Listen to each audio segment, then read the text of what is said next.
नमस्कार दोस्तों, विजय किनो में आपका एक बार फिर से स्वागत है। तो चलिए शुरू करते हैं आज की क्लास। आज हम बात करेंगे लेखांकन के ऊपर। तो चलिए शुरू करते हैं क्लास।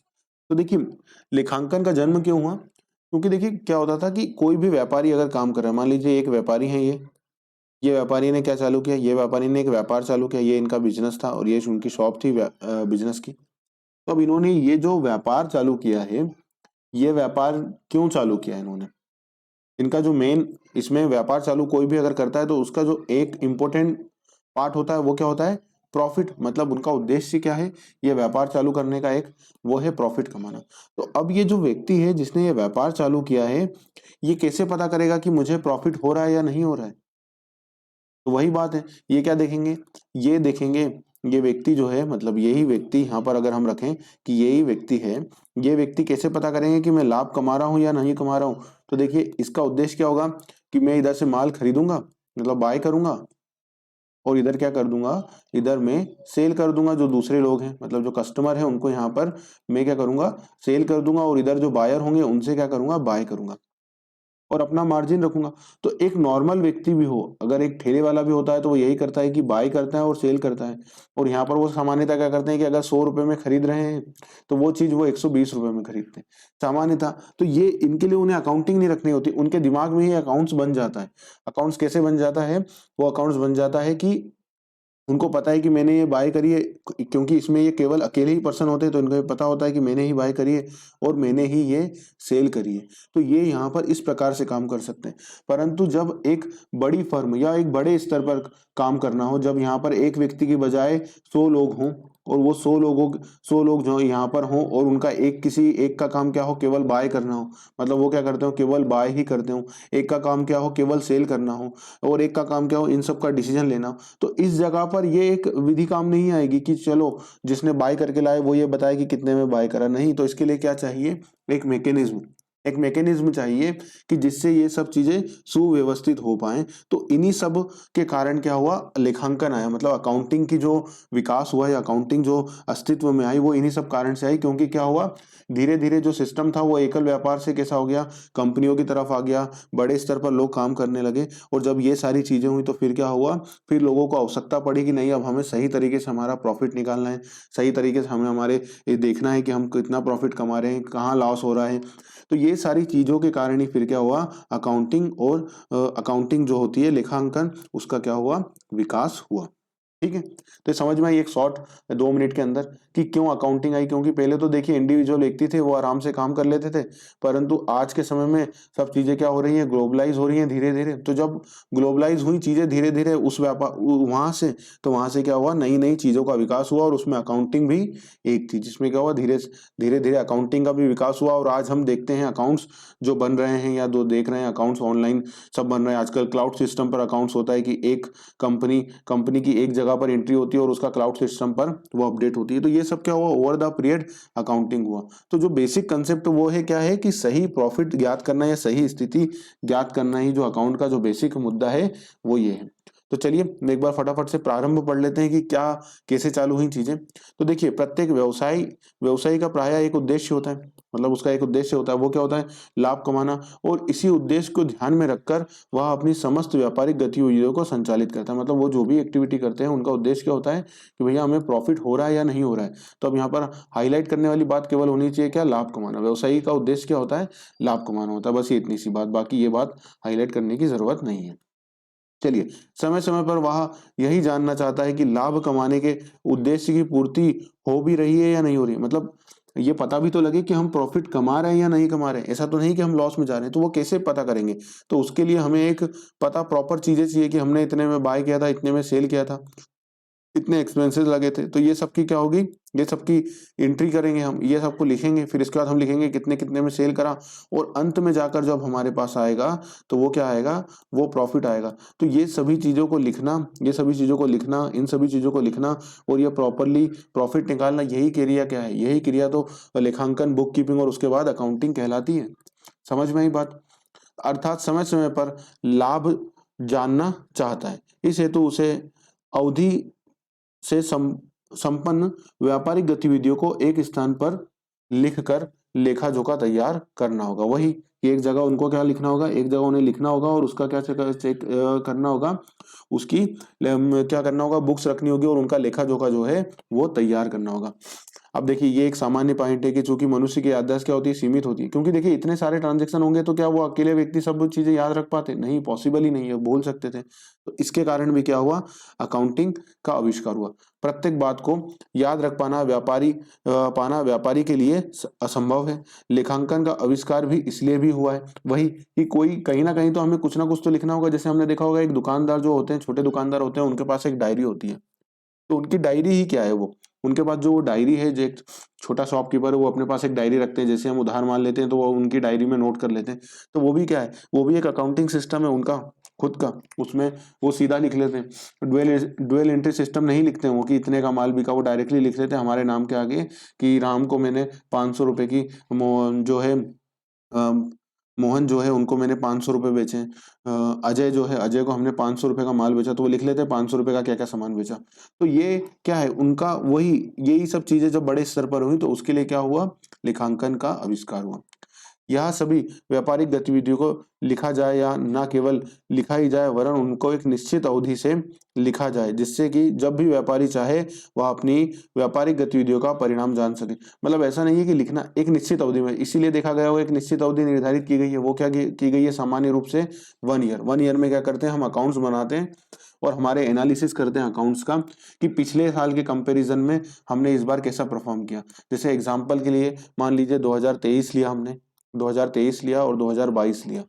हमने क्या करें एग्जांपल के लिए कि 2022-23 ले लिया। तो अब हम ये देखेंगे कि 23 में हमारा प्रॉफिट था 100 करोड़ का, 100 करोड़ का हमारा प्रॉफिट था और 22 में हमारा प्रॉफिट कितना था, 90 करोड़ का। तो देखा जाए तो हमने अच्छा काम किया है, क्यों, क्योंकि 10 करोड़ रुपए से बढ़ाया है। तो ये कब पता लगा, जब हमने ये कंपैरिजन करा। और ये कंपैरिजन हम कब कर पाए, जब हमने हमारी बुक्स ऑफ अकाउंट्स दोनों तरफ की बनाई, मतलब प्रॉपर लेखांकन किया, प्रॉपर बुक कीपिंग की, हमने पुस्तक बुक्स रखी, फिर उसके बाद क्या किया, हमने उसकी अकाउंटिंग करी। अकाउंटिंग करने के बाद हमने जब सब लेजर्स बनाए और फिर उसके बाद सब चीजें करने के बाद ट्रायल बैलेंस बनाने के बाद P&L बनाने के बाद हमने प्रॉफिट एंड लॉस बनाया।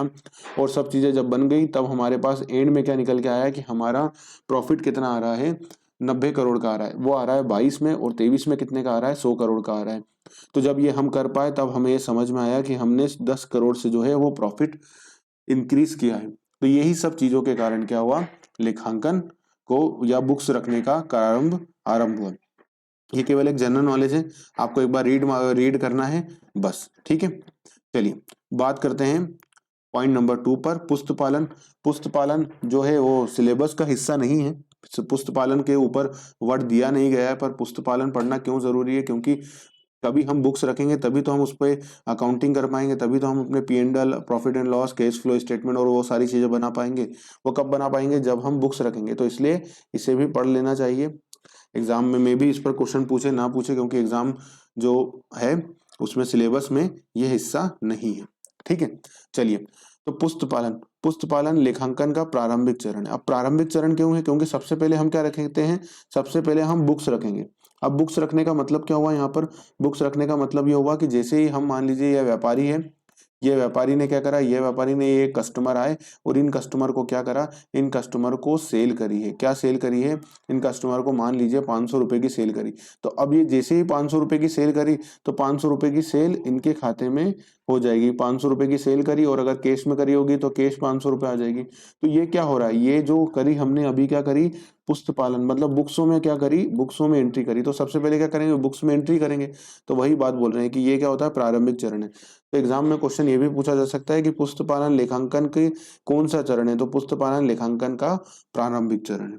चलिए बात करते हैं आगे। यह शब्द दो शब्दों से मिलकर बना है, पुस्त जिसका अर्थ होता है पुस्तक, और पालन जिसका अर्थ होता है रखना। मतलब क्या होता है, बुक्स को रखना कहते हैं पुस्तपालन। यह पुस्तकों से आशा है लेखा संबंधी विभिन्न पुस्तकें, मतलब जो बुक्स हैं वो कई सारी पुस्तकें होती हैं। जैसे हमने सेल्स रजिस्टर हुआ, सेल्स रजिस्टर में हम sales register, purchase register, salary के अकाउंट्स, क्रेडिटर्स के अकाउंट, डेटर्स के अकाउंट, तो ऐसी कई सारी बुक्स जो हैं हमें रखनी पड़ेंगी। स्टॉक लेजर रखना पड़ेगा, स्टॉक्स की बुक्स रखनी पड़ेंगी, फिक्स असेट्स रजिस्टर रखा रहता है। तो ये सारी बुक्स किस में आएंगी, पुस्तपालन के अंतर्गत ही आएंगी, ठीक है। लेखा संबंधी विभिन्न पुस्तकें, बहियों और विभिन्न पत्र आदि से है। वही कि केस रजिस्टर हुआ, वो अब अपना फिक्स असेट्स रजिस्टर हुआ, क्रेडिटर्स के खाते हुए, डेटर्स के खाते हुए, सेल्स रजिस्टर, परचेस रजिस्टर, ये सारा। अब आज के समय में ये रजिस्टर हमें क्यों नहीं दिखते? क्योंकि सारी चीजें कहाँ आ गई हैं? सारी चीजें आ गई हैं अकाउंटिंग में।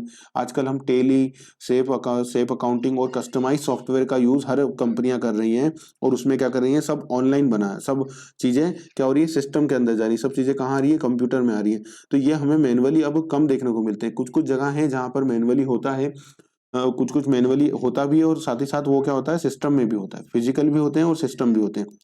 अब जैसे फिक्स एसेट्स रजिस्टर है, फिक्स एसेट्स रजिस्टर बुक्स में भी बनता है, और उसके साथ ही साथ क्या होता है? उनका एक रजिस्टर भी रखा जाता है, क्योंकि उसमें सही कई सारी कॉपियां रखी जाती है फिक्स एसेट्स से, तो उसकी डीड, रजिस्ट्री डीड और वो सारे एग्रीमेंट भी उनके साथ रखे जाते हैं। तो वो दोनों चीजें होती हैं।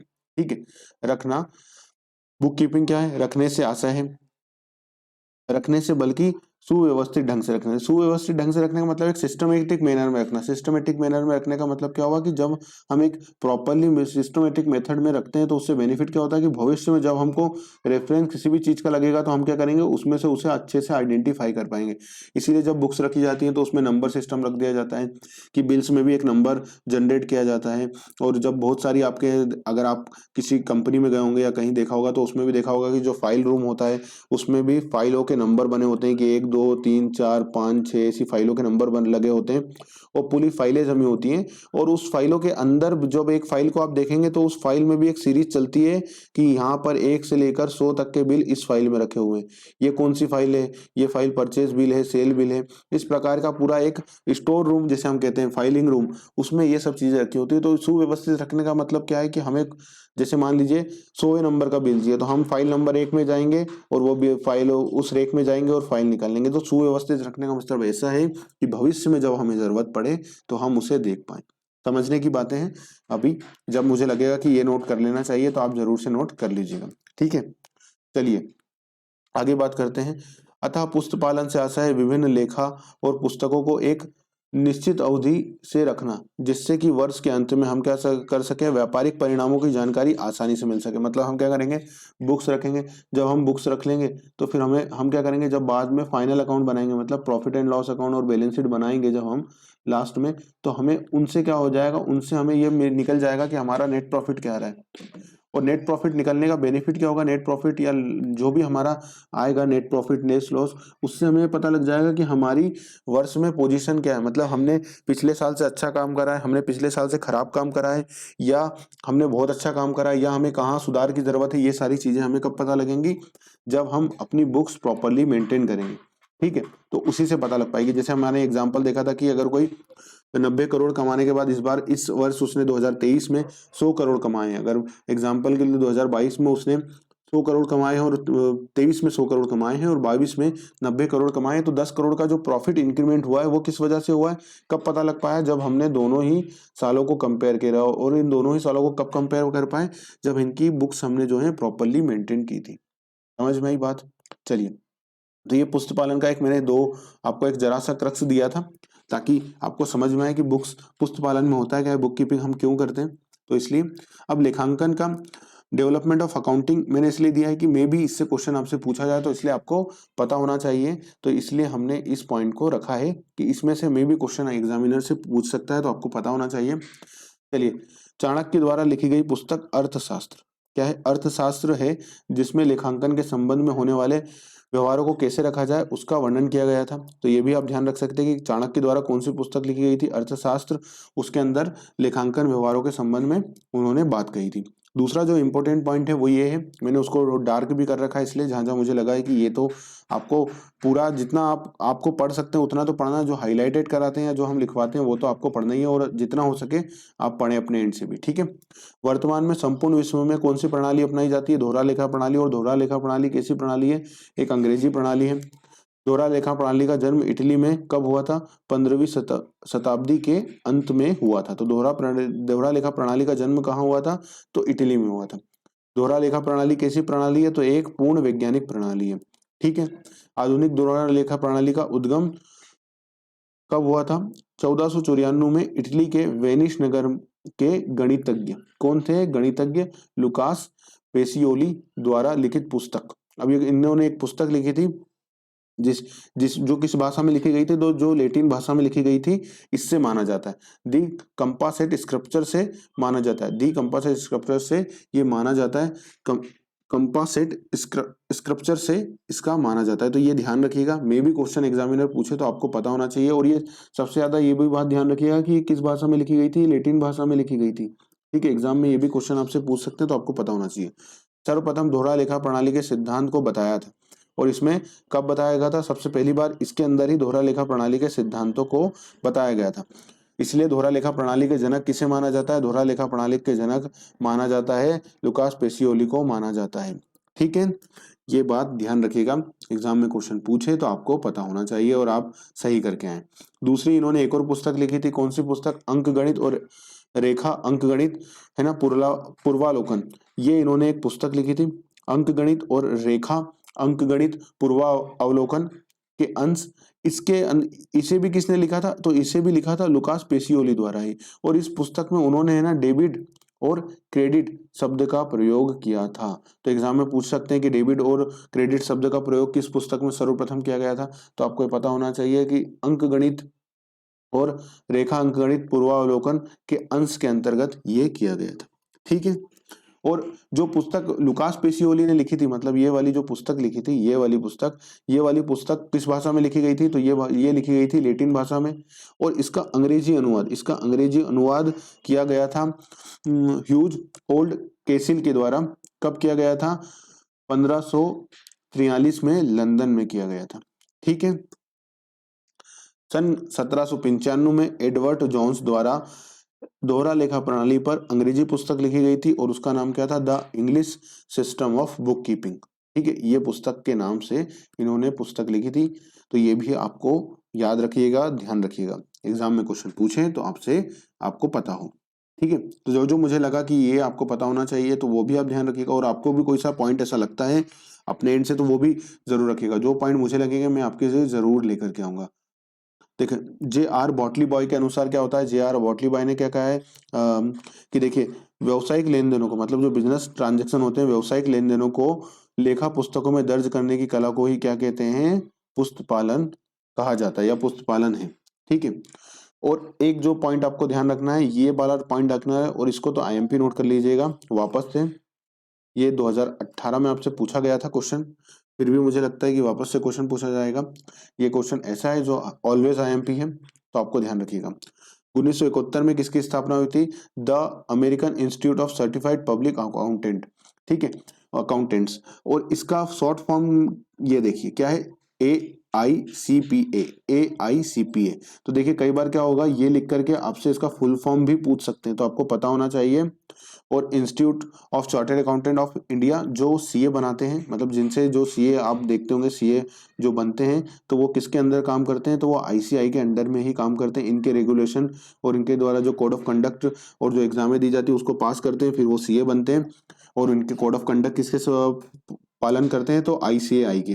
तो इसका फुल फॉर्म भी आपको पता होना चाहिए। शॉर्ट फॉर्म क्या है? ICAI, institute of chartered accountant of India, इसका नाम है। और ये क्या करते हैं? जो अकाउंटिंग स्टैंडर्ड, लेखा प्रमापों के निर्धारण, इसका काम करते हैं। लेखा प्रमाप मतलब निर्धारण, उनको जारी करने का काम भी कौन करता है? आईसीएआई करता है। तो ये आपको पता होना चाहिए। चलिए, तो ये पॉइंट आपको पूरा समझ में आया। आ जाए फटाफट से दूसरे पॉइंट पर। तो अकाउंटेंसी। अब अकाउंटेंसी क्या होता है? तो देखिए, अकाउंटेंसी जो, अगर हम सिंपल मीनिंग देखें ना अकाउंटेंसी का, तो अकाउंटेंसी का मतलब ये होता है कि हमने बुक्स बना ली। अब उस बुक्स को हमको ये देखना है कि उस बुक से हम क्या कर रहे हैं, उस बुक से हम डिसीजन लें, उस बुक का हम क्या करें, उस बुक का हम एनालिसिस करें, उस बुक से हम ये देखें कि हमें भविष्य में क्या हमारी प्लानिंग करनी है। ये सारा काम जब हम करते हैं, उस बुक से हम क्या करते हैं, हम ये एनालिसिस करते हैं, डिसीजन लेते हैं, एनालिसिस करते हैं, उससे प्लानिंग करते हैं, भविष्य में प्रॉफिट जो निकलते हैं उसके एनालिसिस करते हैं। तो ये सारा काम जब हम करते हैं तो उसको क्या कहा जाता है? अकाउंटेंसी कहा जाता है। कब? जब हमारी जो बुक्स होती है उसके बेसिस पर हम फाइनल अकाउंट बना करके ये देखते हैं कि हम डिसीजन क्या लेना है, हमें एनालिसिस करते हैं, और हम क्या करते हैं कि प्लानिंग बनाते हैं कि भविष्य में हमें कौन कौन से काम करना है, क्या प्लानिंग करनी है व्यापार के लिए। तो ये जो सारी बातें करते हैं, इन सारी बातों को ही क्या कहा जाता है? इन सारी बातों को ही कहा जाता है अकाउंटेंसी। ठीक है, क्या कि जब हम बुक्स बनाएं और उस बुक से हम क्या करें, फाइनल अकाउंट बनाएं, फाइनल अकाउंट बना करके हम उस पर क्या ले, डिसीजन लें, उनका एनालिसिस करें, भविष्य की प्लानिंग या फ्यूचर पॉलिसीज बनाएं। तो वो सारी चीजें जब की जाती हैं तो उसे ही अकाउंटेंसी कहा जाता है। ठीक है, चलिए तो फटाफट से पढ़ लेते हैं कि लेखांकन एक विश्लेषणात्मक कार्य है। कौन सा कार्य है? लेखांकन एक विश्लेषणात्मक कार्य है। तो ये क्वेश्चन पूछ सकते हैं कि कैसा कार्य है लेखांकन, तो आपको पता होना चाहिए। यदि व्यापारिक यदि पुस्तपालन व्यापारिक गतिविधियों को विस्तार पूर्वक दैनिक आधार पर लिखता है। मतलब पुस्तपालन बुक कीपिंग में होता क्या है, बुक कीपिंग में मैंने आपको एग्जांपल दिया ही था कि देखिए बुक कीपिंग में होता क्या है कि जैसे ही हमने 500 रुपए की सेल करी, जैसे ही हमने एक ट्रांजेक्शन करा, उसकी उसी समय हम क्या करते हैं, एंट्री कर देते हैं। तो वो क्या होता है, डे बाय डे होता है। जैसे ही सेल होता है, जैसे ही परचेस होता है, जैसे ही कोई पार्टी को पेमेंट करा हमने, जैसे ही कोई बिल आया, उसका खर्चा आया, तो वैसे ही उसकी एंट्री हो जाती है। तो वो सारी दैनिक गतिविधियां किसमें होती हैं, पुस्तपालन में होती है। पर जब हमको एनालिसिस करना हो, हमको समझना हो कि हम प्रॉफिट कमा रहे या नहीं करे जाते, तो जो एनालिसिस का काम किया जाता है उसको अगर हम कहें तो उसे क्या कहा जाएगा, अकाउंटेंसी। लेखा कर्म वार्षिक आधार पर होता है। अब वार्षिक आधार पे क्यों होता है, क्योंकि हम अपने ये सारे काम कब करते हैं, प्रॉफिट निकालना और उस पर फिर डिसीजन लेना, ये सारे काम नॉर्मली क्या करते हैं हम, नॉर्मली जो है अगर इसकी साइकिल देखी जाए तो वो क्या होती है, वार्षिक आधार पर होती है। पर ऐसा जरूरी नहीं है कि वार्षिक आधार पर ही होती है। क्यों? क्योंकि हमने देखा है कि जो लिस्टेड कंपनियां होती हैं, क्या होती हैं, जो लिस्टेड कंपनी होती है। अब लिस्टेड कंपनियों का मतलब क्या होता है, लिस्टेड कंपनियों का मतलब ये होता है कि जिनके शेयर स्टॉक एक्सचेंज में लिस्टेड होते हैं, स्टॉक एक्सचेंज में लिस्टेड होता है। और स्टॉक एक्सचेंज जैसे बॉम्बे स्टॉक एक्सचेंज या नेशनल स्टॉक एक्सचेंज, जैसे बॉम्बे स्टॉक एक्सचेंज को कहा जाता है बीएससी और नेशनल स्टॉक एक्सचेंज को कहा जाता है एनएससी। ठीक है, बीएससी और एनएससी, बीएससी और एनएससी, बॉम्बे स्टॉक एक्सचेंज और नेशनल स्टॉक एक्सचेंज। तो जो कंपनियों के शेयर किस पर लिस्ट हो, इन दोनों पर लिस्ट हो, तो उसे क्या कहा जाता है, लिस्टेड कंपनी। तब लिस्टेड कंपनी को क्या होता है कि लिस्टेड कंपनी को हर 3 महीने में अपने जो रिजल्ट्स हैं वो इन दोनों जगह पर फाइल करने पड़ते हैं। मतलब वो जहां पर लिस्ट है उनको वहां फाइल करने पड़ते हैं। ये ऐसा क्यों करना पड़ता है, क्योंकि इनके ऊपर एक बैठा है सेबी, ठीक है, security exchange board of India, ठीक है, सेबी जिसे कहा जाता है।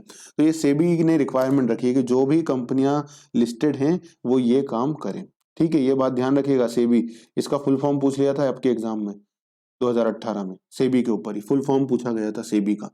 सेबी क्या होता है, तो security exchange board of India. BSc क्या होता है, बॉम्बे स्टॉक एक्सचेंज। और एनएससी क्या होता है, नेशनल स्टॉक एक्सचेंज। चलिए, तो ये वार्षिक आधार पर हम निकाल रहे हैं। हम वापस से आ जाते हैं अपने पॉइंट पर कि वार्षिक आधार पर। और अन्य सामयिक अधिकार, मतलब अन्य कोई सा टाइम हो उसके आधार पर। तो जैसे अभी हमारे एग्जांपल में क्या है कि अगर कोई लिस्टेड कंपनी है तो वो कितने महीने में करेगी, वो 3 महीने में बनाएंगी। ठीक है, उन गतिविधियों को क्या करना, संक्षिप्त करना, सार गर्भित करना, मतलब उनका पूरा निकालना, समराइज करना कि समराइज करना। और परिणात्मक मूलन बनाने की विधि है। परिणाम मूलक विधि बनाने की मतलब, परिणाम मूलक मतलब हम उसके आधार पर क्या ले सके, डिसीजन ले सके। डिसीजन कैसा ले सके, जैसे जैसे देखिए, जैसे डिसीजन कैसा ले सके कि वही वाला एग्जांपल है कि हमारे कितने थे, 90 करोड़ का प्रॉफिट था, अब कितने का हो गया, 100 करोड़ का प्रॉफिट हो गया। तो हम ये देखेंगे कि हमारा प्रॉफिट 10 करोड़ से बढ़ा तो कैसे बढ़ा है। अगर सब कुछ चीजें सेम थी और हमारा 10 करोड़ से प्रॉफिट बढ़ा तो ये अच्छी बात है। तो हमने पिछले साल, मतलब इस साल से लेकर के ये साल तक हमने ऐसा क्या करा है, तो हम ये पाएंगे कि भैया हमने ये करा था कि पिछले साल हमने उतना बोनस नहीं दिया था। इस बार हमने जब बोनस अच्छा दिया तो एम्प्लॉय ने बहुत ईमानदारी से काम करा। सेल्स डिपार्टमेंट को हमने सेल्स इंसेंटिव दिए तो उन्होंने ज्यादा मन लगा के काम करा, तो क्या हो गया, हमारा प्रॉफिट बढ़ गया। तो अब हम क्या करेंगे, जो भविष्य की प्लानिंग करेंगे तो उसमें क्या करेंगे कि जो एम्प्लॉय होगा उनको क्या देंगे, उनको बोनस देंगे। सेल्स डिपार्टमेंट को हम क्या देंगे, इंसेंटिव देंगे कि भैया आप इंसेंटिव लो। सेल्स डिपार्टमेंट को क्या बोलेंगे, आप इंसेंटिव लो और सेल्स करो। तो ये सारे डिसीजन किसके अंदर किए जाएंगे, ये सारे डिसीजन किए जाएंगे पुस्तपालन में।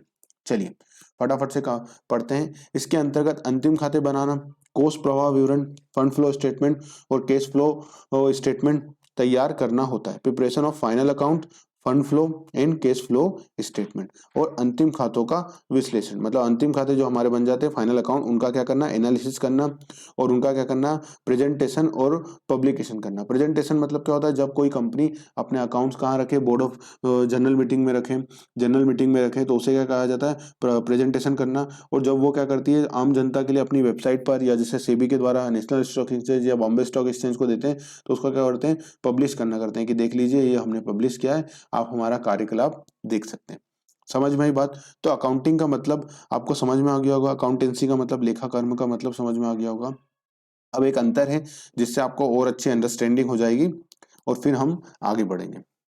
तो देखिए, लेखा बही खाता और पुस्तपालन और लेखा का क्रम में अंतर क्या होगा? ठीक है, तो बही खाता भी कहा जाता है, पुस्तपालन भी कहा जाता है, दोनों का अंतर एक ही, मतलब लेखांग पुस्तपालन और बही खाते का मतलब एक ही होता है, दोनों वर्ड अलग अलग हैं। और लेखा कर्म, ठीक है, तो अगर कोई पुस्तपालन लिखे या बही खाता लिखे तो बात एक ही है। चलिए फटाफट से बात कर लेते हैं पॉइंट नंबर 1 पर, शुद्धता की जांच। इसके द्वारा किए गए लेखों की शुद्धता की जांच नहीं की जा सकती। अब नहीं, जांच क्यों नहीं की जा सकती? क्योंकि यहाँ पर तो हम क्या कर रहे हैं, सीधी एंट्री कर दे रहे हैं। मतलब हमने सेल करी और हमने उसकी क्या करी, उसकी एंट्री करी। तो अभी हमको यहाँ थोड़ी ना पता लगेगी, क्यों? क्योंकि अब मान लीजिए हमने बेचा माल किसको था, बेचा तो हमने माल था सुरेश को, हमने बाद माल बेचा था सुरेश को, और हमने उसकी जगह किसको लिख दिया, श्याम को। अभी यहाँ पर पता थोड़ी ना लगेगी, क्योंकि हमने तो एंट्री कर दी। अगर हमें याद आ गई तो समझ में आएगा, और अगर हम भूल गए तो वो एंट्री क्या हो जाएगी, 2900 सही हो जाएगी, क्योंकि सुरेश की जगह श्याम का खाता हो गया, तो चीजें तो बराबर बैठ जाएंगी। तो ये है, तो यहाँ पर नहीं की जा सकती। इसके द्वारा तलपट बनाकर बही खातों के कार्य की शुद्धता की जांच की जा सकती है। अब शुद्धता की जांच कैसे की जा सकती? मतलब अगर कुछ गलत हो, अगर गणितीय अशुद्धि है तो वो यहाँ भी नहीं पता लगेगी, डेबिट क्रेडिट बराबर है तो यहाँ भी नहीं पता लगेगी। पर सामान्यतः क्या होता है, हम जब फाइनल अकाउंट बनाते हैं, जब एक्चुअल में अकाउंटेंसी में क्या होगा, अकाउंटेंसी में हम फाइनल अकाउंट बनाते हैं। तो फाइनल अकाउंट जब हम बनाते हैं तो उसमें क्या होता है, उसमें होता है एक बैलेंस कंफर्मेशन। बैलेंस कंफर्मेशन क्या होता है? Balance confirmation. अब बैलेंस कंफर्मेशन का मतलब क्या होता है, मैं जरा आपको ये समझाता हूँ यहाँ पर, कि कंपनियों का क्या होता है कि जैसे ये हमारी कंपनी है जिसका नाम है आईटीसी, आईटीसी लिमिटेड, है ना।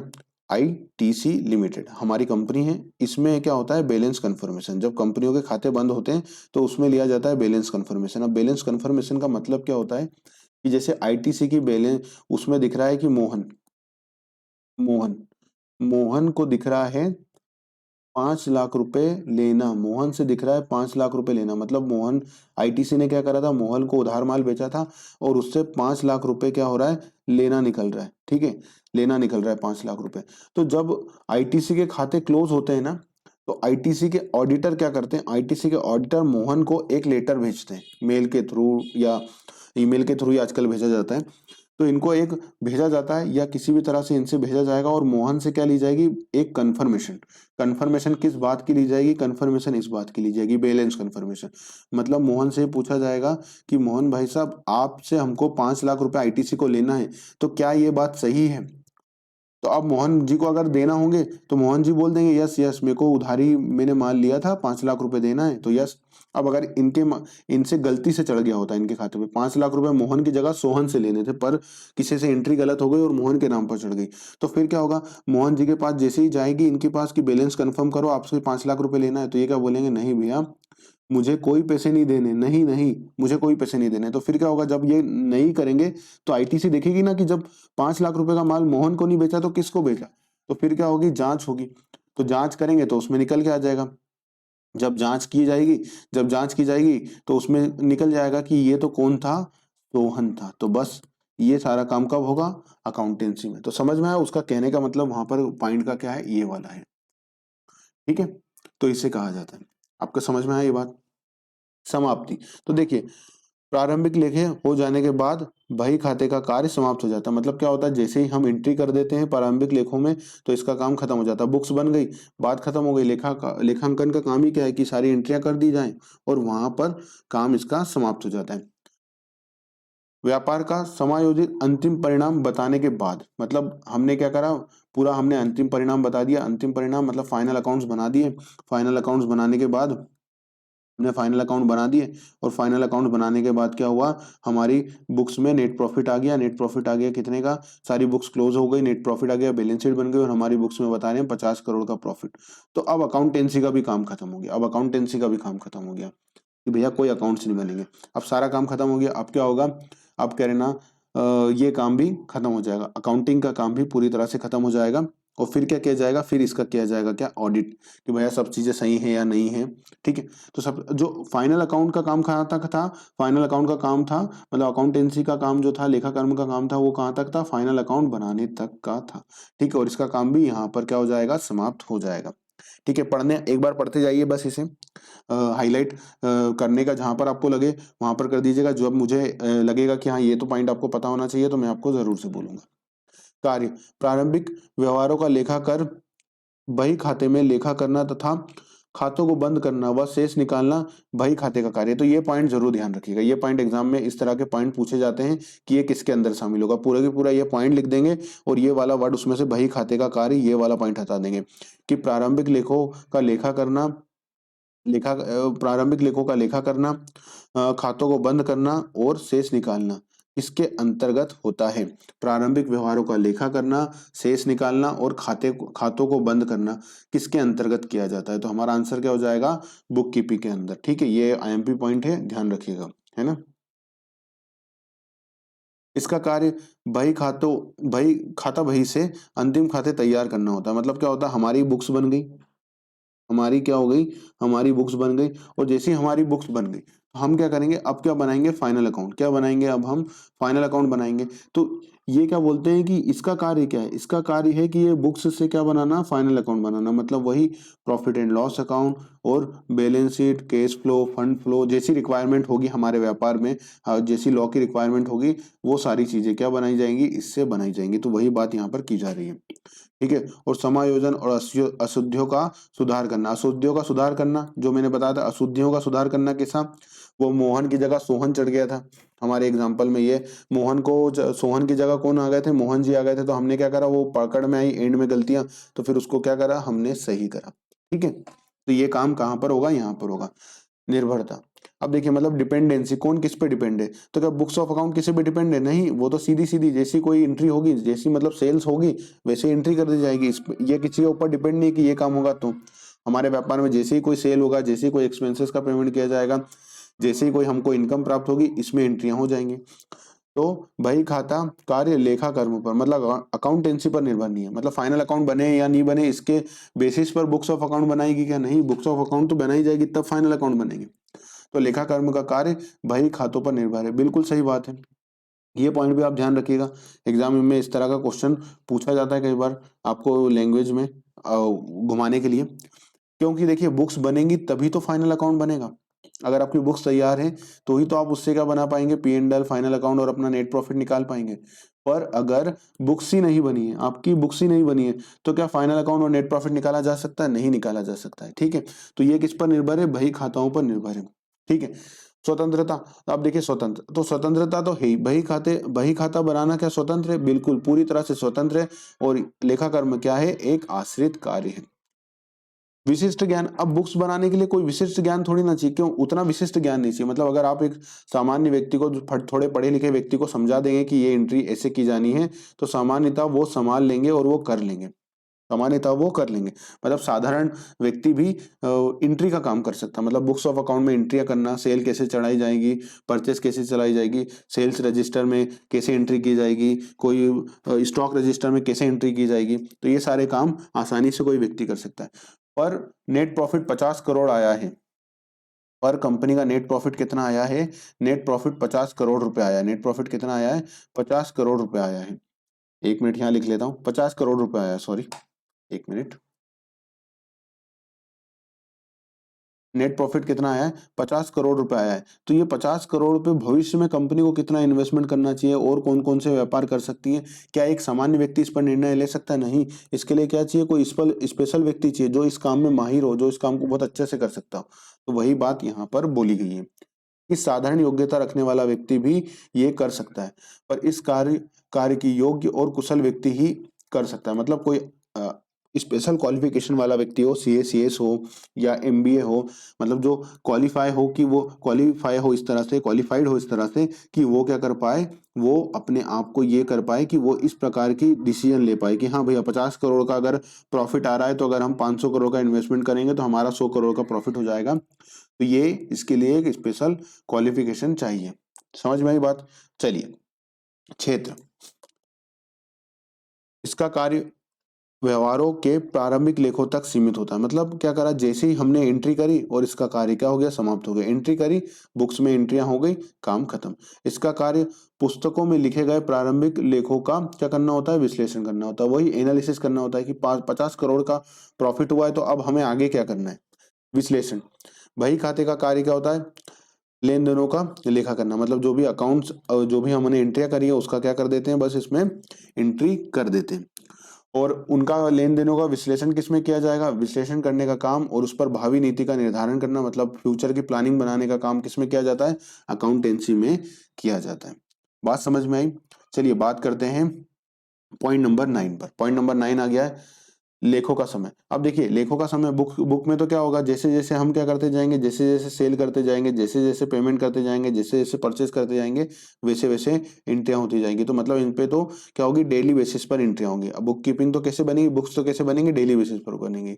मतलब जिस दिन लेन देन होता है उसी दिन बही खाता में लेखा किया जाता है। व्यापारिक वर्ष के अंत में क्या करते हैं, हम अंतिम खाते बनाते हैं। ये काम कब किया जाता है, अकाउंटेंसी का काम, तो अकाउंटेंसी लेखा कर्म का काम कब किया जाता है, वर्ष के अंत में हम क्या करते हैं, पूरा अकाउंट तैयार करते हैं और फाइनल अकाउंट बनाते हैं। ठीक है। व्यापारिक वर्ष के अंत में अंतिम खाते तैयार करते समय लेखा कर्म का कार्य क्या होता है, आरंभ होता है। मतलब हम बुक्स ऑफ अकाउंट कब बनाएंगे, सबसे एंड में। कार्य स्तर, मतलब कैसा कार्य का जो स्तर है वो किस लेवल का है, तो देखिए एक सामान्य स्तर का कार्य, मतलब वही कि एक सामान्य व्यक्ति भी अगर समझा दिया जाए तो वो भी ये कार्य कर सकता है। लेखा कर्म का कार्य कैसा है, उच्च स्तरीय। उच्च स्तरीय क्यों है, क्योंकि इसमें आपको क्या लेना पड़ता है, भावी योजनाओं के ऊपर काम करना पड़ता है, उसकी प्लानिंग बनानी पड़ती है। तो उसके लिए एक स्पेशल क्वालिफिकेशन, जैसे CA CS हो, IIM से MBA हो, इस प्रकार का कोई अगर व्यक्ति हो या और क्वालिफाइड व्यक्ति हो, तो वो व्यक्ति का यहाँ पर काम होता है। तो ये समझ में आया पूरे पॉइंट। एक बार रीड करने वाले थे, ये 2 पॉइंट जो हैं आपको ध्यान रखने चाहिए। अगर एग्जामिनर को थोड़ा सा थ्योरिकल क्वेश्चन इस पर बेस्ड पूछना हो तो वो ये 2 पॉइंट पर जरूर पूछ सकता है। ठीक है, तो ये आपको पता होना चाहिए। चलिए बात करते हैं लेखांकन की विशेषताओं पर। एक बार से फटाफट से रीड कर लेते हैं और आगे बढ़ते हैं। ठीक है, चलिए लेखांकन की विशेषताएं। लेखांकन की विशेषताएं क्या बोलती हैं, लेखांकन कला और विज्ञान दोनों हैं। ठीक है, ये बात ध्यान रखिएगा, पढ़ने वाली बात है, बस पढ़ लीजिएगा और हाईलाइट कर लीजिएगा, कभी एग्जाम में पूछ ही ले यही पॉइंट तो आपको पता हो। इसमें केवल मौद्रिक और वित्तीय प्रकृति के व्यवहारों का ही लेखा किया जाता है। अब मतलब मौद्रिक और वित्तीय प्रवृत्ति का देखिए अकाउंटिंग का मतलब ही क्या है, अकाउंट्स में हम क्या करेंगे, एंट्रियां करेंगे। तो एंट्रियां किन की करेंगे, जिनमें हमारी क्या हुआ है, मनी से मेजर हुई है। मतलब अगर उसमें पैसे लगे हैं तो ही हम उसकी एंट्री करेंगे, तो ही हम एंट्री करेंगे। मनी में मेजर होता है तो ही हम एंट्री करते हैं। जैसे एग्जांपल के लिए मान लीजिए आपने एक व्यापारी ने डोनेशन दिया। एक व्यापारी ने क्या किया, ये व्यापारी थे, इन्होंने डोनेशन दिया। एक किसको दिया, एक स्टूडेंट को, जो क्या था, बहुत गरीब था, उसके पास पैसे नहीं थे। मतलब वो पढ़ने में और सब काम में अच्छा था, पर उसके पास पैसे नहीं थे कि वो एक जो भर्ती एग्जाम निकली थी उसके 500 रुपये भर पाए। मतलब वो इतना गरीब था कि उसके पास 500 रुपये भी नहीं थे, पर वो पढ़ने अढ़ने में सब अच्छा था। उसने बुक्स भी लोगों से मांग करके कर ली, या जैसे भी उसको मिल गई सहायता और उसने कर ली, पर उसके पास अब ये 500 रुपये नहीं थे, तो उसने नहीं कर पा रहा था। तो अब व्यापारी ने क्या करा, व्यापारी ने दान दिया। दान कितने का दिया, 500 रुपए का स्टूडेंट को दान दिया कि ठीक है बेटा, तुम ये पैसे मुझसे ले जाओ और अपनी एग्जाम फॉर्म भर दो।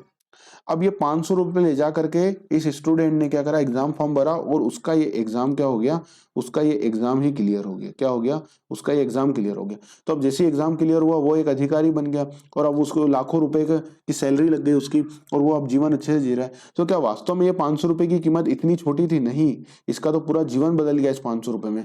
पर अगर हम अकाउंट की एंट्री से करें, अब व्यापारी अगर इसकी एंट्री अपने व्यापार में करेगा तो वो क्या करेगा, दान दिया, तो वो दान क्या बोलेगा, लाखों रुपए, नहीं, वो दान में कितने रुपए लिखेगा बताइए, 500 रुपए। तो अकाउंट्स यही बोलता है कि जो मौद्रिक है हमें वो देखना है कि कितना रुपए गया है, कितनी मनी गई है, उसी का लेखा किसमें किया जाता है, अकाउंट्स में किया जाता है। समझ में आई बात। तो लेखांकन में केवल मौद्रिक व्यवहारों को ही दर्ज किया जाता है। प्रत्येक लेन देन का लेखा मौद्रिक मुद्रा में ही किया जाता है। मतलब जो अगर मनी में है तो ही उनका क्या किया जाता है, लेखा किया जाता है। बात समझ में आई। लेखांकन में व्यवहारों की पहचान, मतलब हम क्या करते हैं, आइडेंटिफाई करते हैं, फिर उनको मेजर करते हैं, फिर उनको क्या करते हैं, उनका रिकॉर्डिंग करते हैं, फिर उनकी क्या करते हैं, खतौनी या वर्गीकरण, मतलब क्लासीफाई करते हैं कि कौन सा अकाउंट किससे संबंधित है। सारे अकाउंट्स को अलग अलग क्लासीफाई करते हैं उनका, फिर उनको क्या करते हैं, उनकी समरी बनाते हैं, उनकी क्या करते हैं, समरी बनाते हैं। ठीक है। और समरी बनाने के बाद क्या करते हैं, उनका एनालिसिस करते हैं और बाद में क्या करते हैं, उनका कम्युनिकेटिंग करते हैं, मतलब कम्युनिकेशन कर देते हैं। कम्युनिकेशन करने का मतलब क्या होता है, हमारे जो दूसरे जो लोग हैं जिनसे हमारी कंपनियों को जो इंटरेस्ट रखते हैं उन सभी लोगों को हम बताते हैं। जैसे जैसे अगर ये आईटीसी कंपनी है तो आईटीसी कंपनी ने क्या करा, अपनी balance sheet P and L सब बनाए, मतलब फाइनल अकाउंट बना लिया। अब ये फाइनल अकाउंट किन किन को बताएगी, गवर्नमेंट को बताएगी। गवर्नमेंट को क्यों बताएगी, क्योंकि गवर्नमेंट को क्या मिलेगा, इनसे टैक्स मिलेगा। और किन को बताएगी, जो अपने कह रहे ना शेयर होल्डर है, मतलब जो इनके मालिक लोग हैं उनको बताएगी। क्यों, क्योंकि वो क्या कर लेंगे, इस पे हिसाब से उनको बोनस और क्या मिलेगा, बोनस क्या, उन्हें क्या मिलेगा, डिविडेंड मिलेगा। उनको बोनस शेयर इशू किया जा सकते हैं, उनको डिविडेंड इशू किया जा सकता है इसकी बेसिस पर। और किसको मिलेगा, और मिलेगा एम्प्लॉय को। एम्प्लॉय को क्यों मिलेगा, एम्प्लॉय को अगर पता लगेगा कि भैया प्रॉफिट अच्छा कमा रही है तो उनको भविष्य में हो सकता है बोनस मिले। और इसी प्रकार से क्या होगा, बैंकों को बताया जाएगा। बैंकों को क्यों बताया जाएगा, बैंक देखेंगे कि भैया ये प्रॉफिट अच्छा कमा रही है कंपनी, कंपनी अच्छा काम कर रही है। तो कंपनी अगर उनके पास लोन लेने गई तो क्या बैंक फिर मना करेंगे, नहीं, बैंक तो बोलेंगे ठीक है भैया पैसा कमा रही है तो भविष्य में वापस कर देगी, तो उन्हें लोन दिया जा सकता है। तो इस प्रकार से क्या होगा, इन सबको कम्युनिकेट किया जाएगा ताकि ये भविष्य में क्या हो, ये बाकी लोग अपने अपने हिसाब से क्या ले सके, निर्णय ले सके। तो वही बात यहाँ पर की जा रही है, समझ में आई। चलिए बात करते हैं आगे।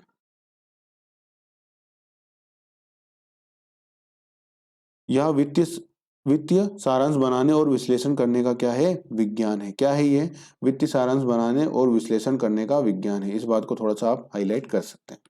चलिए, इसमें कुछ निश्चित सिद्धांतों को अपनाया जा सकता है। बिल्कुल, अकाउंट में कुछ निश्चित सिद्धांत बनाए जा सकते हैं कि भैया बैलेंस शीट ऐसे ही बनेगी। और उनमें अगर वो बैलेंस शीट में क्या है, असेट्स है तो असेट्स को क्या दिखाया जाएगा, हिस्टोरिकल कॉस्ट पे दिखाया जाएगा। स्टॉक्स है तो उसको मार्केट वैल्यू और cost whichever is lower, NRV और cost whichever is lower जिसे कहते हैं, उस सिद्धांतों पर अपनाया जाएगा। तो हर चीज क्या होता है, जब बुक्स बनाई जाती है, अकाउंटिंग लेखांकन अकाउंटेंसी की जाती है तो उनका क्या होता है, एक निश्चित सिद्धांत होता है। ठीक है। और इनकी एक निश्चित अवधि होती है, जैसे अभी क्या है, निश्चित अवधि 1 वर्ष। तो उसके हर 1 वर्ष में ये बनाया जा सकता है। क्यों, क्योंकि देखिए अगर 1 वर्ष में बनाएंगे तो उसका बेनिफिट क्या होगा, एक निश्चित अवधि होगी। तो देखिए 2022 में भी 1 वर्ष का प्रॉफिट था, 2023 में भी 1 वर्ष का प्रॉफिट था, 2024 में भी 1 वर्ष का प्रॉफिट था। तो अब हम क्या करेंगे, सभी जगह क्या है, एक एक वर्ष का प्रॉफिट है।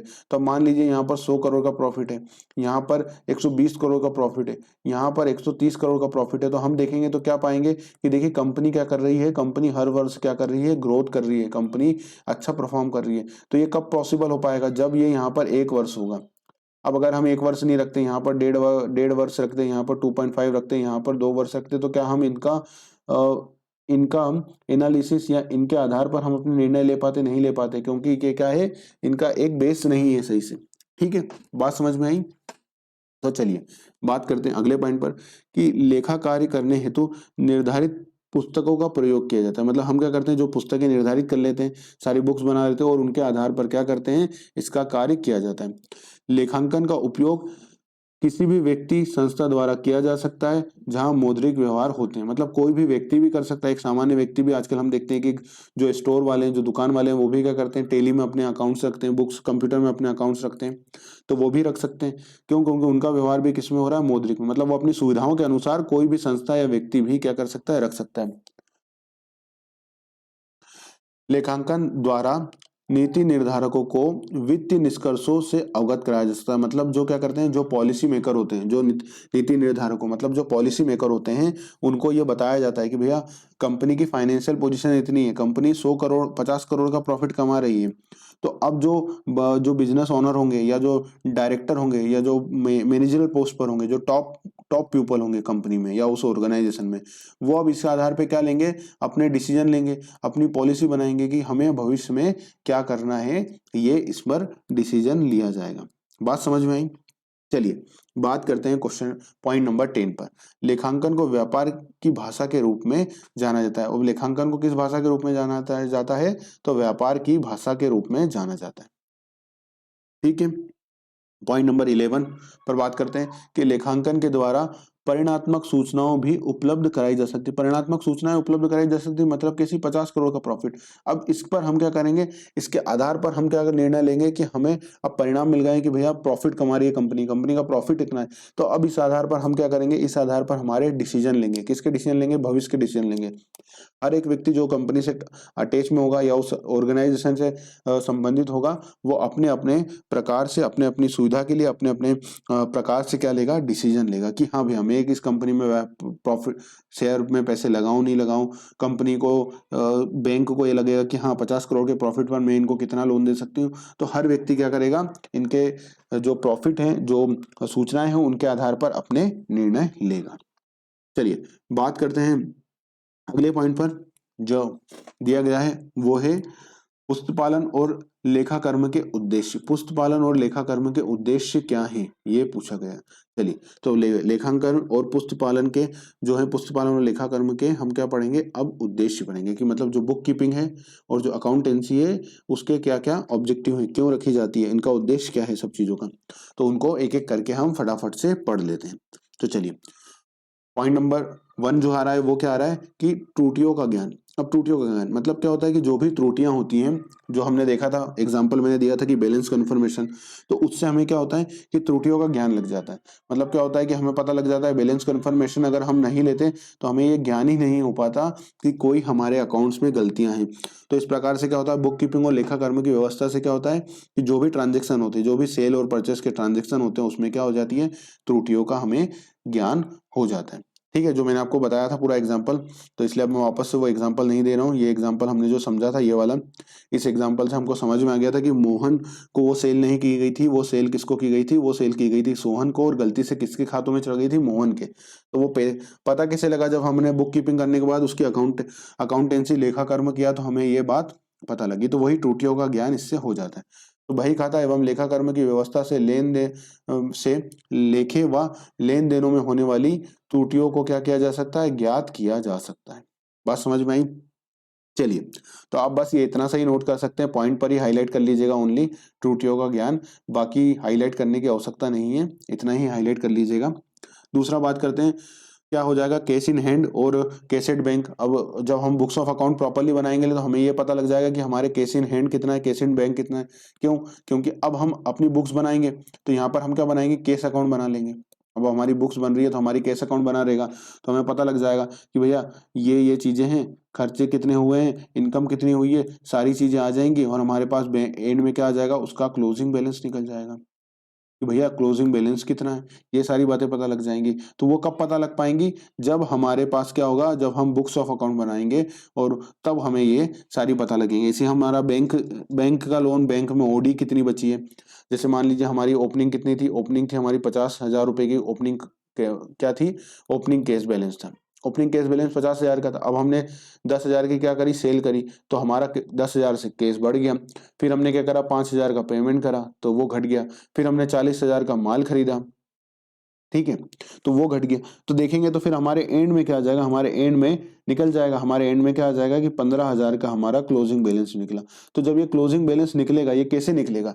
ये जब निकलेगा जब हम क्या रखेंगे, बुक्स ऑफ अकाउंट रखेंगे। बात समझ में आई? तो वही बात ये बोल रहा है कि बुक कीपिंग से यह ज्ञात हो जाता है कि व्यापारी के पास निश्चित तिथि को, मतलब उस दिन जिस दिन वो यह देख रहा है, क्योंकि क्यों निश्चित तिथि को पता लग जाएगा, जैसे आज की डेट को उसको देखना है तो उसे कैसे पता लग जाएगा? क्योंकि देखिए वो क्या कर रहा है, डेली बेसिस पर क्या कर रहे हैं, जैसे ही लेखा कर्म होता है तो उसमें डेली बेसिस पर अकाउंटिंग एंट्री होती है, डेली बेसिस पर एंट्री होती है। तो डेली बेसिस पर हमारे पास कैश बैलेंस, बैंक बैलेंस मिल जाएगा कि उसके पास कितनी कैश इन हैंड है और कितना रोकड़ बैंक में जमा है, या कितना ओवरड्राफ्ट ले रखा है। अगर बैंक से उन्होंने ओडी ले रखी है तो कितनी ओवरड्राफ्ट की स्थिति है वो भी उन्हें उस दिन पता लग जाएगी। बात समझ में आई? पॉइंट नंबर 3 पर बात करते हैं कि अंतिम स्कंद का ज्ञान। अब ऐसे ही हम क्या करेंगे कि डेली बेसिस पर एंट्री करेंगे तो हमको क्लोजिंग स्टॉक का भी ज्ञान हो जाएगा। क्यों? क्योंकि मान लीजिए हमारे पास ओपनिंग स्टॉक 100 था, हमने इस वर्ष बाय करी, कितनी बाय करी, 120 बाय करी अभी तक, और हमने सेल कितनी कर दी, 150 कर दी है। कितनी सेल कर दी है, 150 कर दी है। तो अब हमें पता लग जाएगा कि आज की डेट में हमारे पास कितनी बची है। आज की डेट में हमारे पास केवल 70 ही बची हुई है। ठीक है, तो ये हमें कब पता लगेगा? ये जब हमें पता लगेगा जब हम क्या रखेंगे, बुक कीपिंग करेंगे, तब हमें ये पता लगेगा। तो वही बात ये बोल रहे हैं कि पुस्त पुस्तकों की सहायता से व्यापारी को यह ज्ञात हो जाता है कि वर्ष के अंत में, मतलब वर्ष के अंत में या एक निश्चित तिथि को क्या हो जाएगा, बिना अंत में बिना बिका माल, मतलब वही क्लोजिंग स्टॉक, कच्चा माल कितना है, ये सारी बातें हमें, और उसका मूल्य क्या है, मूल्य कैसे निकालेंगे, क्योंकि हमारे लेखांकन सिद्धांतों का पालन करेंगे तो हम उससे मूल्य भी ज्ञात कर लेंगे, और हमारा क्लोजिंग स्टॉक कितना कितना बचा है किस किस में, उसका भी ज्ञान हो जाएगा। साथ ही साथ कितना ज्ञान हो जाएगा कि हमारी असेट कितनी है, लाइबिलिटी कितनी है, क्यों, क्योंकि सब बुक्स बन रही होंगी तो हमें उससे ये भी पता लग जाएगा कि हाँ भैया इतनी हमारी असेट्स हैं, इतनी हमारी लाइबिलिटी, इन इन व्यक्तियों को हमें पेमेंट करना है तो हमारे क्रेडिटर्स हैं, और इन इन व्यक्तियों से हमें पेमेंट मिलना है तो ये हमारे क्या है, डेटर्स है। तो ये सारी ज्ञान कब मिल पाएगा, जब हम बुक्स ऑफ अकाउंट प्रॉपरली बनाएंगे। तो वही बात बोल रहा है कि बही खाता एवं लेखा कर्म रखने से यह ज्ञात हो जाता है कि व्यापार में संपत्तियां कितनी, मतलब व्यापार की जो हमारी बिजनेस है उसमें संपत्तियां कितनी है, और दायित्वों की स्थिति क्या है, मतलब जो हमारी लाइबिलिटियां हैं उनकी स्थिति क्या है, इसका ज्ञान भी हमें हो जाता है। अब टैक्स लाइबिलिटी क्यों, टैक्स लाइबिलिटी का ज्ञान कैसे हो जाएगा, जैसे हमारे एग्जाम्पल में हमने समझा था कि 50 करोड़ का प्रॉफिट है। कितने का प्रॉफिट है, 50 करोड़ का प्रॉफिट निकला है। तो जैसे ही 50 करोड़ का प्रॉफिट निकला है, अब हमें पता है कि हमारे ऊपर तो कितना लगेगा टैक्स, मान लीजिए 10% टैक्स लगेगा। तो इससे हमें ये भी पता लग जाएगा कि 10% टैक्स लगेगा, मतलब 5 करोड़ का जो है हमें क्या भरना पड़ेगा, टैक्स जो है वो सरकार को चुकाना पड़ेगा। तो ये ज्ञान कैसे हुआ, ये ज्ञान इसलिए हुआ क्योंकि हमने बुक्स रखी, और बुक्स को जब हमने क्लोज किया तो हमारे पास क्या आया, हमारे पास एक फिगर आया नेट प्रॉफिट का, वो कितना था, 50 करोड़ का, और हमें पता था कि हमारे ऊपर टैक्स की दर कितनी है, वो 10% की है, तो 5 करोड़ की क्या बन रही है, हमारे ऊपर टैक्स लायबिलिटी बन रही है। ठीक है, तो कर दायित्वों का ज्ञान केवल आप हाईलाइट क्या करना है, आपको केवल हाईलाइट पॉइंट जाइएगा, जाइएगा, या पॉइंट हाईलाइट नहीं भी करेंगे तो एक बार बस पढ़ लीजिएगा तो आपके दिमाग में बैठ जाएगा जब हम बात कर रहे हैं। तो लेखा पुस्तकों के आधार पर व्यापारी चुकाई जाने वाली बिक्री कर, मतलब सेल्स टैक्स, अब सेल्स टैक्स कैसे पता लगेगा, जो हमने सेल करी है उसके आधार पर हम सेल टैक्स, अब बिक्री कर आज के समय में क्या लगेगा इस पर, आज के समय में लगेगा क्या, GST, goods and service tax, क्योंकि अब क्या हो गया, बिक्री कर की जगह क्या आ गया है, सबको कंप्राइज करके जो आ गया है वो क्या आ गया है, से जीएसटी, तो अब क्या लग जाएगा, जीएसटी लग जाएगा। और आयकर की रकम, आयकर की रकम किस पर लगेगी, आयकर की रकम लगेगी इनकम पर, तो कंपनी का प्रॉफिट कितना है, 50 करोड़, तो वो 50 करोड़ पे क्या लगेगी, आयकर की रकम, मतलब इनकम टैक्स की अमाउंट कितनी होगी वो भी हमें पता लग जाएगी। बात समझ में आई, चलते हैं आगे क्वेश्चन नंबर, पॉइंट नंबर 6 पर, क्रय विक्रय की जानकारी। क्रय विक्रय की जानकारी बिल्कुल हो जाएगी, जैसे ही हम सेल कर रहे थे तो उसकी एंट्री कर रहे थे, जैसे ही हम परचेस कर रहे थे तो उसकी भी एंट्री कर रहे जा रहे थे हम लगातार। तो इससे हमें क्या पता लग जाएगा, हम देखना चाहेंगे कि आज तक हमारी कितनी सेल हुई है, तो जैसे हम बुक्स खोलेंगे तो उसमें दिख जाएगा, जैसे आप मान लीजिए दिख गया कि हमारी 500 करोड़ की सेल हुई तो हमें दिख जाएगी, जैसे ही हम परचेस रजिस्टर खोलेंगे तो हमें दिख जाएगा कि 400 करोड़, तो 400 करोड़ की आज तक की हमने क्या करी है, परचेस करी है। तो ये सारी बातें कब मिल पाएंगी, जब हम बुक्स ऑफ अकाउंट को रखेंगे। ठीक है, तो वही बात है, बस आपको क्या करना है, इतना सा हाईलाइट कर लेना है कि ये उद्देश्य हैं, इसलिए जो है लेखा कर्म और अकाउंटेंसी को बनाया जाता है। बुक कीपिंग के द्वारा एक व्यापारी को यह ज्ञात हो जाता है कि एक निश्चित समय पर, मतलब अगर आज की डेट भी खोलेंगे तो जैसे हम आज की डेट में देखेंगे सेल्स रजिस्टर क्या बोल रहा था, 500 करोड़, इसका मतलब आज तक 500 करोड़ की सेल हो गई है। और वैसे ही अगर हम परचेस रजिस्टर खोलेंगे तो हमें पता लग जाएगा 400 करोड़, मतलब आज तक 400 करोड़ की क्या हो गई है, परचेस हो गई है। कितने का माल खरीदा है, कितना माल बेचा है, कितना खरीदा हुआ माल वापस किया है, मतलब परचेस रिटर्न, और कितना बिका हुआ माल वापस आया मतलब सेल्स रिटर्न कितनी हो गई है, ये सारी बातें भी हमें बुक्स से पता लग जाएंगी। ठीक है, हाईलाइट क्या करना है, हाईलाइट केवल पॉइंट करना है। लाभ हानि का ज्ञान, जैसे हमें सेल्स का ज्ञान हो जाएगा वैसे ही आज हमें क्या पता लग जाएगा कि हाँ हमारा प्रॉफिट कितना हो रहा है। जैसे हमारे एग्जांपल में क्या था कि 50 करोड़ का प्रॉफिट, तो ये हमें कब पता लगा, जब हमने उसकी books of account properly maintain करी, उससे फिर क्या बनाए, क्लोजिंग अकाउंट्स बनाए हमारे, तो हमें ये फिगर मिला कि 50 करोड़ का क्या हो रहा है, हमारे इस व्यापार में प्रॉफिट हो रहा है। तो व्यापार को किसी वित्तीय वर्ष में कितनी आय प्राप्त हुई है और कितना व्यय हुआ है, और कुल मिलाकर व्यापार में लाभ हुआ है मतलब प्रॉफिट हुआ है या हानि हुई है, आदि सभी उचित प्रश्नों का उत्तर प्राप्त हो जाता है। कब प्राप्त हो जाता है, जब हम उसकी क्या करते हैं, बुक कीपिंग करते हैं, मतलब पुस्त पालन करते हैं, बुक्स रखते हैं और फिर उसके क्या बनाते हैं, फाइनल अकाउंट बनाते हैं, तो हमें इसका ज्ञान हो जाता है। चलिए बात करते हैं क्वेश्चन पॉइंट नंबर 8 पर, पूंजी का ज्ञान। अब हमने क्या करा था, व्यापार जब चालू किया था तो हमने कैपिटल लगाई थी, तो वो कैपिटल तो कब लगाई थी, जब व्यापार ऑन करा था। तो आज उस कैपिटल क्या हुई है, कैपिटल बड़ी है मतलब प्रॉफिट होने से कैपिटल बढ़ी है कि लॉस हो गया हमको, तो उससे नुकसान हो गया। शुरू में जब हम लाए थे तब तो हमारी कैपिटल कितनी थी, 50 लाख की थी। आज वो कैपिटल कितनी बनी है, 40 लाख की तो नहीं हो गई, इसका मतलब लॉस हो गया तो कम हो गई कैपिटल, और बढ़ गई है 60 लाख की हो गई, इसका मतलब क्या हो रहा, प्रॉफिट हो रहा, तो उससे हमारी कैपिटल बढ़ गई है। तो ये सारी बातें कब पता लगेंगी, जब हम क्या करेंगे, हमारे बुक्स ऑफ अकाउंट बनाएंगे। चलिए, बही खाता एवं लेखा कर्म के द्वारा व्यापार में पूंजी की स्थिति का ज्ञान हो जाता है। वही कि क्या है हमारी स्थिति, व्यापार प्रारंभ करते समय कितनी पूंजी लगाई गई थी, और अंत में वर्तमान में उसका क्या स्वरूप है, मतलब वो किस रूप में भी है, ये भी पता लग जाएगी, कहाँ पर इन्वेस्टमेंट है। व्यापार में स्थायी पूंजी और कार्यशील पूंजी कितनी है ये पता लग जाएगी, और इन सब की जानकारी कहाँ से मिल जाएगी, हमें हमारी बुक्स से मिल जाएंगी। बात समझ में आई पूरी है। अब लेनदारों और देनदारों का ज्ञान, देखिए मैंने आपको बताया था कि जब हम फाइनल अकाउंट बना लेते हैं तो हमें पता लग जाता है किससे कितने पैसे लेने हैं, किसको कितने पैसे देने हैं। ये सारी बातें भी हमें कहाँ से पता लग जाती हैं, हमारी बुक्स से पता लग जाती हैं। ठीक है, तो चलिए फटाफट से पढ़ लेते हैं इसे। कौन कौन व्यक्ति, मतलब व्यापारी, फर्म और संस्थाएं रकम के क्या है, लेनदार है, मतलब जिनको क्या लेना है हमको, जिनको पैसे देना है, जिनको हमें पैसे देना है, लेनदार हमारे जो क्रेडिटर्स हैं। और कब कब और कितनी रकम चुकानी है ये पता लग जाता है। मतलब क्या होता है कि सबसे एक ड्यू डेट रहती है ना, कि हम बोलते हैं किसी से हम से उधार माल लेके आते हैं, उधार माल, ये तो परचेस सेल हो गई, हम जिनसे बाय करते हैं, जिनसे हम क्या करते हैं, बाय करते हैं। तो बाय करते समय हम बोलते हैं कि भैया हम 15 दिन बाद देंगे, 1 महीने बाद देंगे। हर हर व्यक्ति का क्या होता है, क्रेडिट पीरियड अलग अलग होता है, तो उस हिसाब से हमें पता ये भी लग जाएगा कि किसको कितने पैसे देने हैं और कब कब देना है। मतलब आज की तारीख में किसको कितने पैसे देने हैं पता लग गया, जैसे मान लीजिए 50,000 रुपए देना है, कल की तारीख में कितने लोग हैं और उनको कितने पैसे देना है, मान लीजिए 10,000 रुपए। तो ये सब कैसे पता लगेगा, हमें हमारी बुक्स से पता लगेगा। तो ये जारी जानकारी कहाँ से मिलती है, बही खाताओं से प्राप्त होती है। और वित्तीय स्थिति का ज्ञान, फाइनेंशियल पोजीशन, कंपनी किस स्थिति में है, उसकी फाइनेंशियल पोजीशन क्या है, ये भी कब पता लगेगी, जब कंपनियों के बुक्स ऑफ अकाउंट प्रॉपरली बनेंगे। बही खाता एवं लेखा कर्म रखने से एक व्यापारी को अपनी वास्तविक वित्तीय स्थिति का क्या हो जाता है, ज्ञान हो जाता है। मतलब उसे पता लग जाता है कि आज मैं किस स्थिति में हूँ, भविष्य में मैं क्या क्या प्लानिंग कर सकता हूँ। कब वो डिसाइड कर पाएगा, जब उसे आज अपनी स्थिति पता होगी।